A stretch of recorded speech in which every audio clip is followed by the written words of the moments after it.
I've always been fascinated by ancient myths, and today I'm excited to share with you the incredible story of Nüwa, a goddess who shaped the very fabric of Chinese mythology. You've probably heard of creation myths before, but I guarantee you've never encountered one quite like this. Nüwa isn't just any goddess. She's the female counterpart to Pangu, the male deity who created heaven and earth. But Nüwa? She went a step further. She created us. Now you might be wondering, who exactly is Nüwa? Well, let me tell you, she's not your average deity. Nüwa is known as the goddess of the earth, and boy, did she earn that title.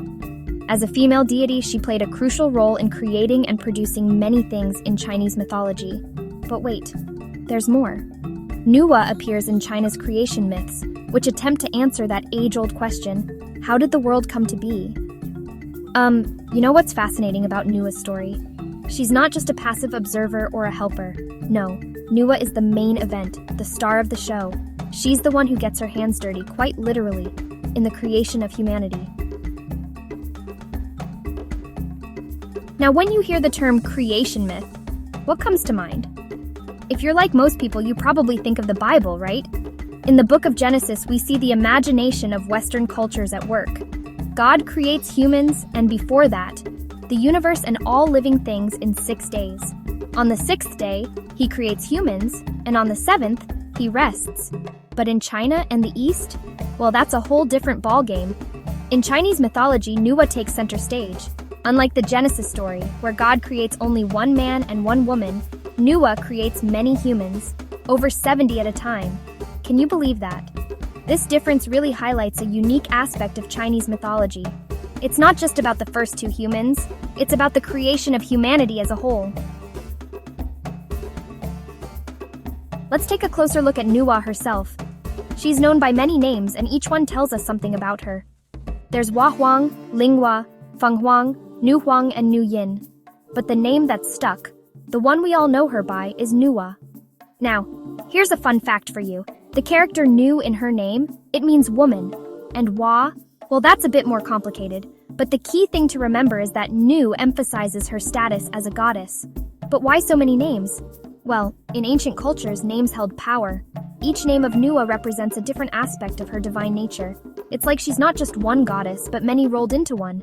Talk about multitasking. Now let's get to the good stuff. Nüwa's greatest and most radiant feat, the creation of humanity. How did she do it? Well, believe it or not, she sculpted humans out of yellow clay. Yep, you heard that right. Clay. But not just any clay. We're talking about the high-quality yellow clay from the Yellow River. Talk about using local resources. But hold on to your hats, because this is where it gets wild. Nüwa could transform herself 7 times a day. 7! And she used these different forms to create humans one by one. Can you imagine that? A goddess, changing her form over and over, carefully crafting each human being. But wait, there's more. Nüwa wasn't content with just creating humans. No, she had bigger plans. As a goddess of creation, she didn't stop at making people. She's also considered the goddess of nature, creating all living things. I'm talking animals, plants, you name it. It said she created 70 different objects daily. Can you imagine being that productive? I struggle to do my laundry some days. This incredible feat earned her the title of Mother of the Earth. And let me tell you, it's a well-deserved title. Now you might think creating humanity and nature would be enough for one goddess. But Nüwa? She was just getting started. One of these pillars collapsed, causing the heavens to fall. Can you imagine the chaos? But Nüwa didn't panic. No, she rolled up her sleeves and got to work. She captured a giant turtle, cut off its legs, and used them to replace the broken pillar. Talk about thinking on your feet. This act is known as Nüwa mending the heavens. It's a tale that showcases the remarkable imagination of ancient Chinese people and the incredible power attributed to Nüwa.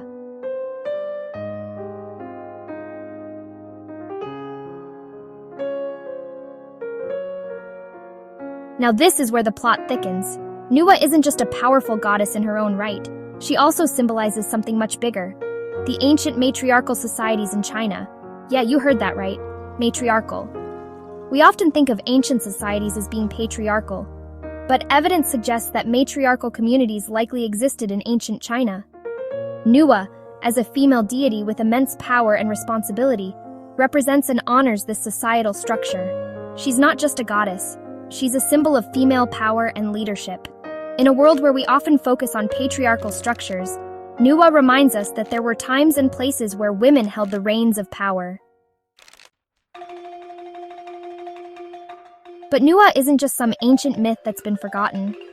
No, her story has stood the test of time. She appears in the historical texts of Sima Qian, a famous historian of the Han Dynasty.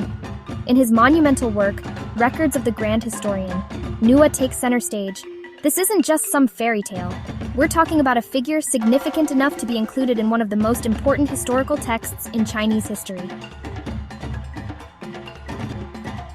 So, what's the big deal about Nüwa? Why does she matter today? Well, Nüwa's legacy goes far beyond just being an interesting story. Her tale of creating humanity, establishing marriage, and mending the heavens reflects the human spirit of overcoming calamities. It demonstrates resilience and determination in the face of disaster. In a world where we still face natural disasters and societal challenges, Nüwa's story continues to inspire and resonate. So folks, we've journeyed through the incredible story of Nüwa, the goddess of the earth, the mother of the earth who created humanity and all living things. She mended the heavens, established marriage, and continues to inspire people to this day. It just goes to show that these ancient myths aren't just stories.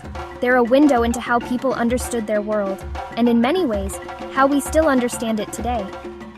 So next time you hear about a creation myth, remember Nüwa. She might just change the way you see the world,